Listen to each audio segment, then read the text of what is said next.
Hello class 11th, welcome back to my channel. So यहाँ पे हम आपका टेक्सटाइल डिज़ाइन की यूनिट 1 को डिस्कस करना कंटिन्यू करने वाले हैं। ये इस यूनिट की एक्सप्लेनेशन का पार्ट 3 है, ठीक है। यानी कि आपके टोटल टॉपिक्स जो इस यूनिट के अंदर थे वो थे 9। ओके, फर्स्ट पार्ट में हमने 6 टॉपिक्स डिस्कस कर लिए थे और सेकंड पार्ट में हमने 7th टॉपिक डिस्कस किया था। इस वाले पार्ट में हम 8th टॉपिक को डिस्कस करेंगे। ओके, और फिर एक और लास्ट वीडियो जिसमें हम 9th टॉपिक को डिस्कस करेंगे। सो स्टार्ट करते हैं हम अपना 8th topic, which is classification of textile fibres. Okay, so यहाँ पे डेफिनेशन देखो, मतलब इंट्रोडक्शन की। नेचुरल और man made textile fibres can be classified according to their origin and their chemical constitution, ठीक है।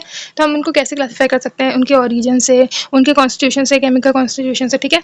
तो वही है। और उसके बाद हम देखते हैं नेचुरल फाइबर्स के बारे में थोड़ा सा, कि natural fibres are material that grow in nature such as cotton, flax, hemp, jute, silk, wool. कुछ एग्जांपल है नेचुरल फाइबर के, ठीक है। आगे बढ़ते हैं। Plant contain fibrous bundles that give strength and pliability to the stems, leaves and roots. Natural protein fibres are form from the animal origin, ठीक है। तो नेचुरल प्रोटीन फाइबर कहाँ से होता है? एनिमल ओरिजिन, जैसे कि वूल जो कि एनिमल हेयर से ऑब्टेन होता है, फर से ऑब्टेन होता है, ठीक है। और सिल्क किससे होता है? सिल्क वॉर्म से। These fibres undergoes various processes of harvesting, sorting, cleaning, milling and get prepared for spinning to produce yarn and further textile processing. Okay, आगे बढ़ते हैं।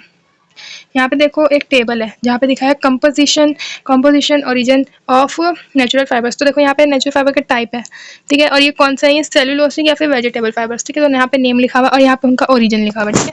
अब यहाँ से इसका स्क्रीनशॉट ले लेना।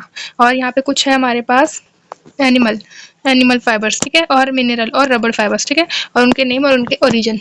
आगे बढ़ते हैं। अब है मैन मेड फाइबर्स।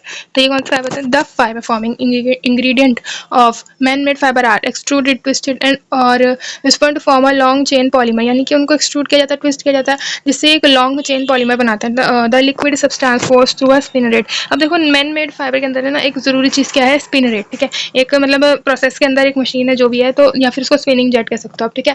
तो स्पिनरेट यहाँ पे इंपॉर्टेंट होता है, जो कि क्या करता है? Hardens to produce a long continuous filament fibre, ठीक है। ये इसका मेन ऑब्जेक्टिव हो गया। आगे बढ़ते हैं। अब यहाँ पे 3 प्रोसेस है जो कि स्पिनरेट का यूज होता है, जिसमें ड्राई स्पिनिंग, वेट स्पिनिंग या फिर मेल्ट स्पिनिंग, ठीक है।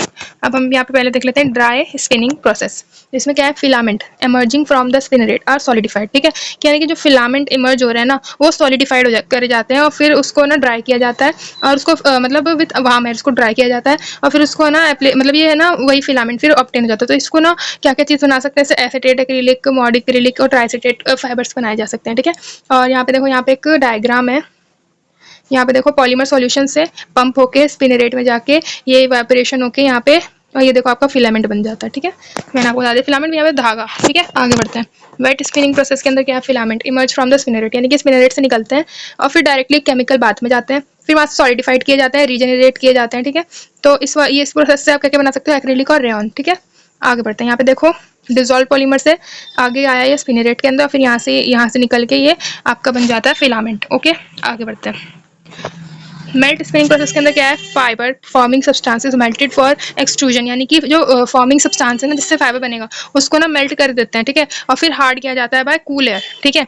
तो इस प्रोसेस को क्या कहते हैं? हम इससे हम क्या बना सकते हैं? Nylon, polyester, olefin, aramid and glass. Okay, यहाँ पे देखो, यहाँ से आपका मेल्ट आ रहा है होते हुए, और यहाँ पे फिर स्पिनिंग पंप में जाके, स्पिनरेट में जाके, और यहाँ से कूल होते हुए ये यहाँ पे आपका फिनिश रोल यानी कि आपका फिलामेंट बन जाता है। आगे बढ़ते हैं। अब यहाँ पे देखो कुछ रीजनरेटेड सेलुलोसिक वेजिटेबल फाइबर है जिनका नाम ये है और ये इनका ओरिजिन है। कुछ सिंथेटिक पॉलीमर फाइबर है जिनका नाम ये है और इनका यहाँ से ओरिजिन है, ठीक है। यहाँ पे आप देख लेना। कुछ प्रोटीन फाइबर जैसे कि एज़ोलॉन और ये उसका ओरिजिन। यहाँ पे मिनरल फाइबर भी दिया हुआ है और मेटल और रबर फाइबर, ठीक है। ये हमने 8th टॉपिक को डिस्कस कर लिया। नेक्स्ट वीडियो में हम अपना 9th टॉपिक और कुछ इंपॉर्टेंट क्वेश्चन अगर मुझे मिलते हैं तो हम उसको डिस्कस करेंगे, ठीक है। सो नाउ आई होप आपको समझ में आया होगा। Thank you for watching.